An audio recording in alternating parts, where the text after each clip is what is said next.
Life Stories brings you real-life tales of resilience, betrayal, and justice.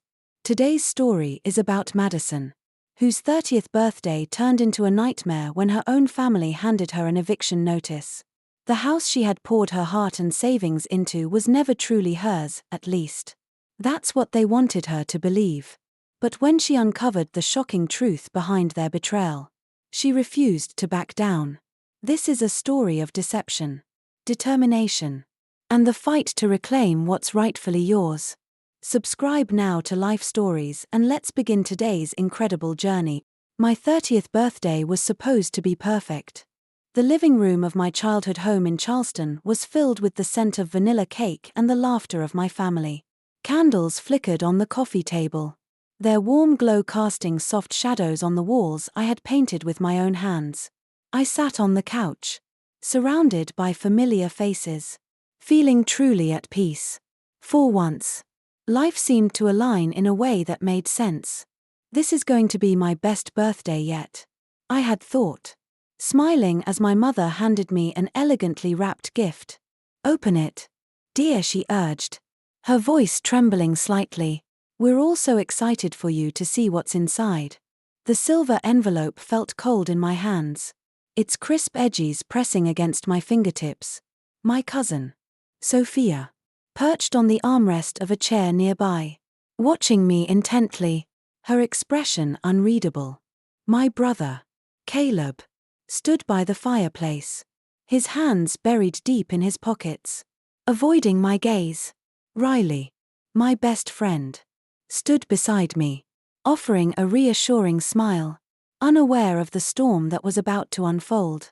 I tugged at the delicate bow and peeled back the paper, still tasting the sweetness of birthday cake on my tongue. But the moment I pulled out the document inside, everything changed. 3 bold, unforgiving words stared back at me. Notice of eviction. My breath hitched. My fingers trembled as I struggled to comprehend what I was looking at. What? My voice came out in a whisper, barely audible over the sound of my pounding heart. Mom, Dad. The room shifted. The warmth of the celebration dissipated in an instant. My mother's face crumpled, and my father looked away, his jaw clenched. We've been trying to find the right time to tell you, my mother murmured. I stood up so quickly that my chair scraped against the wooden floor. Tell me what? My voice cracked. That you're kicking me out of my own home? The home I've poured my savings into, my heart into. Sophia sighed, smoothing the fabric of her designer skirt before speaking in a tone so composed it made my skin crawl. Madison, be reasonable. The house was never officially yours. The deed is still in your parents' names, and they've decided it's time for a change. A change? I spun to face her, my pulse hammering in my ears. And what exactly do you know about this? Sophia, I'm just trying to help the family make the best financial decision. Her voice was honey-sweet, but her eyes gleamed with something sharper. The market is hot right now. This is an opportunity. I let out a hollow laugh, but it felt more like a sob. An opportunity. My throat tightened. This isn't some investment property, Sophia. This is my home. The weight of betrayal settled on my chest like a boulder. Caleb finally spoke, his voice hesitant. Madison, maybe we should discuss this privately. No, I snapped, slamming the paper down onto the coffee table. Plates rattled. Candles flickered. I want answers. Now. My father still wouldn't meet my eyes. There have been concerns about your ability to maintain the property, he muttered. Sophia cleared her throat, stepping forward like a polished attorney delivering a well-rehearsed case. We've seen some concerning documentation. I froze. What documentation? The contractors you hired, she said smoothly. The unauthorized modifications. The noise complaints from neighbors. That's absolutely false. My voice cracked. I turned to Riley, my anchor in the chaos. Tell them. Riley. You've been here through all the renovations. Riley stepped forward, her face fierce. Everything Madison has done has been by the book. I've seen all the permits myself. But my family's expressions remained unchanged. The verdict had already been passed. My mother reached for my hand. Her touch hesitant. "Sweetie. You have 30 days to." I jerked away before she could finish. 30 days? You're giving me 30 days to leave my home? On my birthday? The room was spinning. How long had they been planning this? Sophia straightened her blazer. Her calculated mask never faltering. "I think we should all calm down and discuss this rationally." Her voice was a practiced melody of fake concern. "The decision has been made. Madison. Fighting it will only make things harder." And that was when it clicked. This wasn't just about the house. This wasn't some sudden realization on my parents' part. This had been calculated. Planned. The formal outfit. The prepared explanations. The documentation she had conveniently found. The way she positioned herself as the voice of reason. My skin burned with the weight of understanding. I swallowed the lump in my throat and turned toward the door. "Get out." My mother's lips parted in shock. "Madison. Please. Get out." My voice shook. But my resolve did not. One by one, they filed out. Their faces etched with varying degrees of guilt. Indifference. And in Sophia's case, something dangerously close to satisfaction. When the door finally clicked shut, my legs gave out beneath me. Riley was beside me in an instant, wrapping a protective arm around my shoulders. "This isn't over. Mads." Her voice was steady, grounding. "Something's not right here, and we're going to figure it out." I wiped my eyes, anger now cutting through the shock. "You're right," I murmured. I looked around at my home, the walls I had painted, the fixtures I had restored, the memories I had built within these rooms. Sophia wanted this house. She had always wanted it. Ever since we were kids. I straightened. A new fire igniting in my chest. And I was going to prove it. This wouldn't be the last birthday I celebrated here. Not if I had anything to say about it. The morning after my disastrous birthday, I sat at my kitchen counter, staring at my phone. The screen was flooded with notifications. 17 missed calls from Mom. 5 from Caleb. None from Sophia. Of course. "You need to eat something." Riley slid a plate of toast in front of me. She had stayed the night, refusing to leave me alone. It reminded me of our college days when we'd crash on each other's couches, surviving heartbreaks and final exams with late-night talks and cheap wine. But this was an entirely different level of betrayal. "I can't eat," I muttered, pushing the plate away. My stomach was still twisted from last night's ambush. "I need to figure out what Sophia's been telling my parents." Riley folded her arms. "So call them." I hesitated, then sighed, pulling up my mother's contact and pressing the call button. Riley tapped the speaker setting before I could protest. Mom answered immediately, her voice frantic. "Madison. Thank goodness. We've been so worried." "Save it." I cut her off. "I want to know exactly what Sophia has been saying about me." A heavy sigh crackled through the speaker. "Honey, it's not just what she said. She showed us documentation. An authorized construction.